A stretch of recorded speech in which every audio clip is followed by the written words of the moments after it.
এই লোক হয় পৃথিবীকে শাসন করবে, আর না হলে কুকুরের মতো মরবে।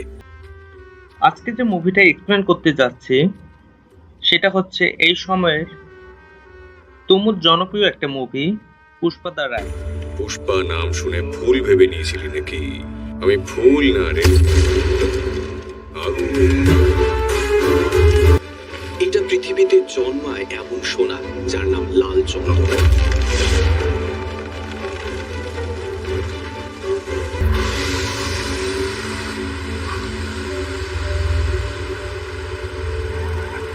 তবে সত্যি বলতে এই গল্পটা লাল চন্দন কাঠের নয়।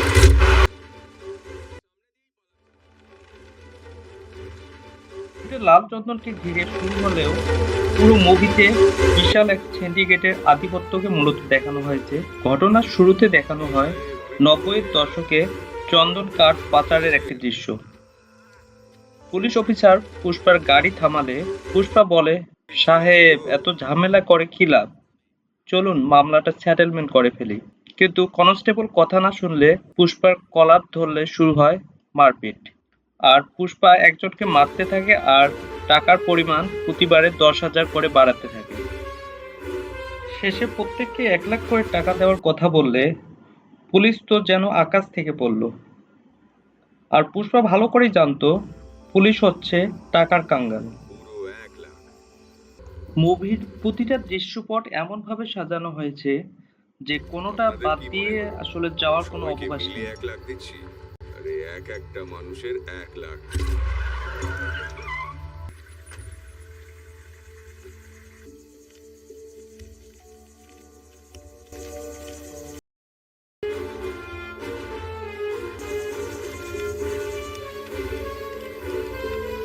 ভাই তুমি কি তামিলিয়ান?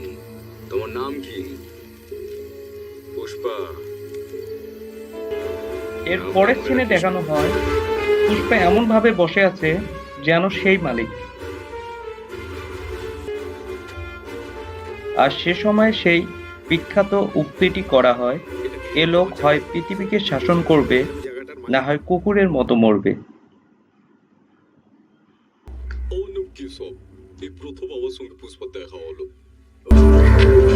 এই লোক হয় পৃথিবীকে শাসন করবে, আর না হলে কুকুরের মতো মরবে।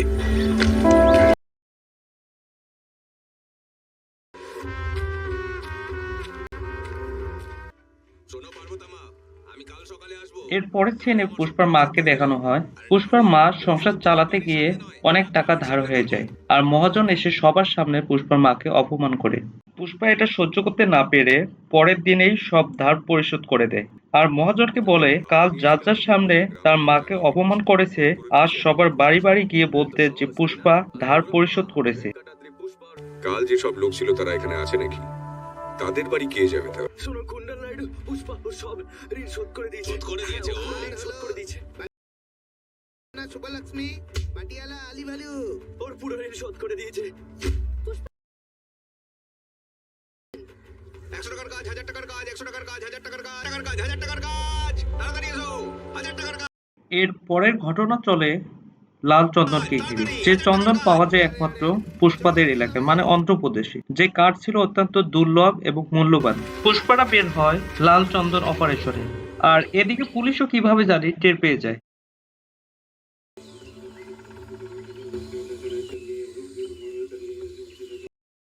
পুলিশ আসার খবরে একজন শীষ বাজিয়ে সবাইকে সাবধান করে। আর ঠিক এ সময় এন্ট্রি মারে মুভির অন্যতম আরেক ক্যারেক্টার ডিএসপি গোবিন্দাপ্পা, যে ছিল সাহসী এবং অত্যন্ত চতুর।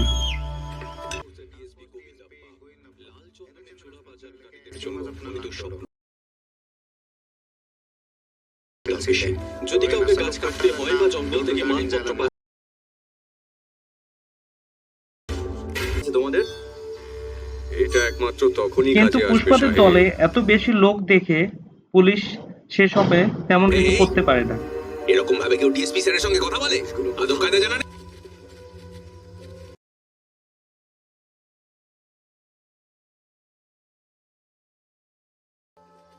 নাকি যেটা ধরে আছেন সেটাই ধরতে এসছে।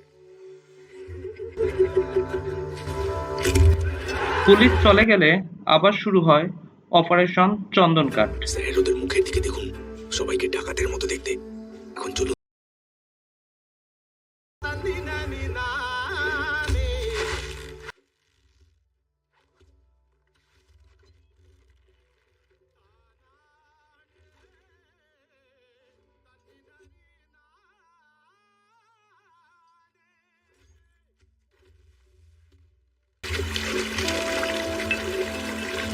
ভাই আমি তোমার সাথে থাকবো।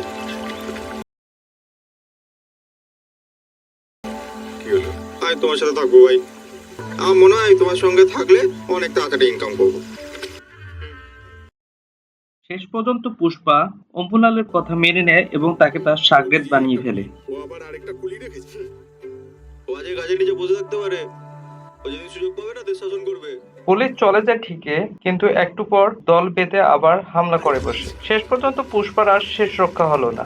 ফালতু লোকজন চলে যাও এখান থেকে। পুলিশের এই কথা শোনার পর যে যে দিক থেকে পারলো পালাতে থাকলো। পুলিশ এবার মূলত এসেছিল দল বেঁধে অনেক পুলিশ একজোট হয়ে। এখানে কিছু অ্যাকশনধর্মী সিন দেখানো হয় যেটা মুভিটাকে আরো বেশি আকর্ষণীয় করে তোলে।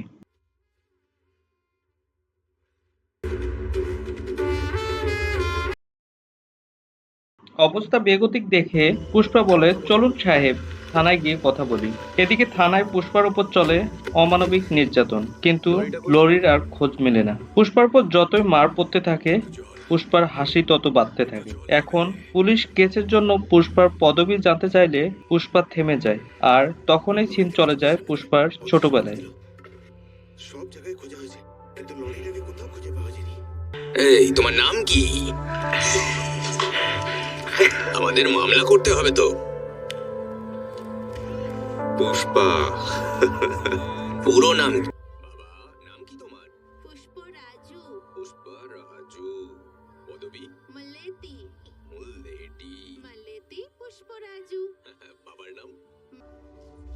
যে যা বলবে আপনি তাই লিখে দেবেন।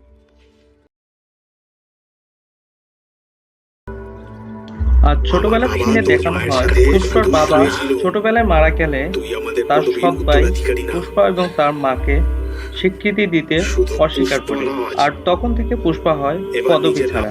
এর পরের সিনে এন্ট্রি হয় মুভির অন্যতম আরেক ক্যারেক্টার গুন্ডা র্যান্ডির 3 ভাই, যে ছিল পুরো ব্যবসা কোথায় কি হয় না হয় তার ডিলার। গুন্ডা র্যান্ডির ভাইয়েরা থানায় আসে পুষ্পাকে ছাড়াতে, কারণ তারা ভালো করেই জানতো পুষ্পা একবার মুখ খুললে তারা ফেঁসে যাবে। ভাগ্যবান যে জলি ভাই তার বিয়েতে 5,000 টাকা উপহার দিল।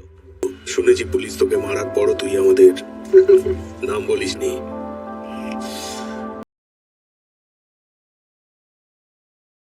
জলি তুই কি চাস বল। যতটা চাইবো দিতে পারবেন না। চলুন আপনার জন্য 5 লাখ। 5 লাখ?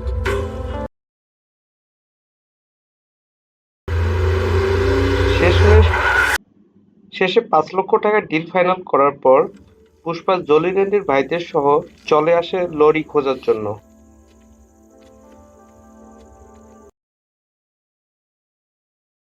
বোনাস।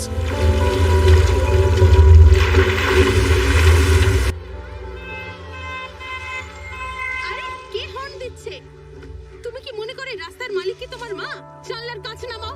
পুষ্পা তুই আমাকে এখানে এনেছিস কেন? পুষ্পা নতুন গাড়ি নিয়ে তার সৎ ভাইয়ের বাড়ির সামনে বারবার চক্কর কাটতে থাকলো। মা, এই গাড়িটা কার? এই দাঁড়া, আরে দাঁড়া।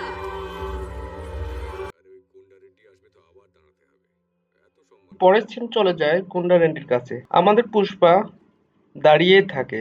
গুন্ডা র্যান্ডির কাছে পুষ্পার গ্রহণযোগ্যতা আস্তে আস্তে বাড়তে থাকে, আর সেই সুবাদে পুষ্পা আরো কিছু দায়িত্ব পেয়ে যায়। পুষ্পা তার চতুরতার মাধ্যমে চোরাচালান আরো সহজ করে ফেলে।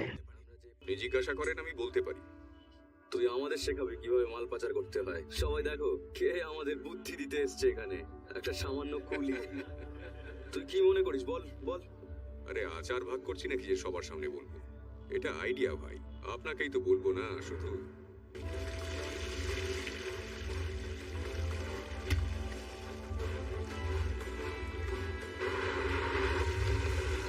আর এদিকে পুষ্পা নতুন পরিকল্পনা দিয়ে গুন্ডা র্যান্ডির কাছাকাছি আসতে থাকে। আবার সন্দেহ করছেন আমার উপর? আরে আপনার পুষ্পা ট্রাকে করে সাদা হয়ে গেছি এখন। দুধের নিচে কাঠ দিয়ে মাল পাচার করতে থাকে। সাথে যুক্তি করেছি। এরপরে এন্ট্রি হয় শুধু দুধ আছে স্যার। মুভির অন্যতম নায়িকা শিয়েছি আর কি। শ্রীবাল্লি মানে করবেন না তো? মান্দানা রেশমিকা। আর পুষ্পা ট্রাকে দুধের নিচে কাঠ দিয়ে মাল পাচার করতে থাকে। ভরে দিই। ঘটনাটা যখন বারবার রিপিট হতে থাকে, পুলিশ একসময় সেটা টের পেয়ে যায়। আর এদিকে পুষ্পা তো লাইন মারতে থাকে শ্রীবাল্লিকে। আরে থাম থাম থাম, দুধের মধ্যে লাঠি দিচ্ছিস কেন? আরে দুধ ফেটে পনির হয়ে যাবে, লোকসান হয়ে যাবে আমার। আরে কি সাহেব, আরে ব্যবসায়ীদের সম্মান করুন না। জীবন হারাম করে রেখে দিচ্ছে। কোন কেস তুই? নমস্কার স্যার, নমস্কার স্যার। কি হয়েছে স্যার? এটা তো স্বাভাবিক দুধ। আজ আপনি চেক করছেন কেন স্যার?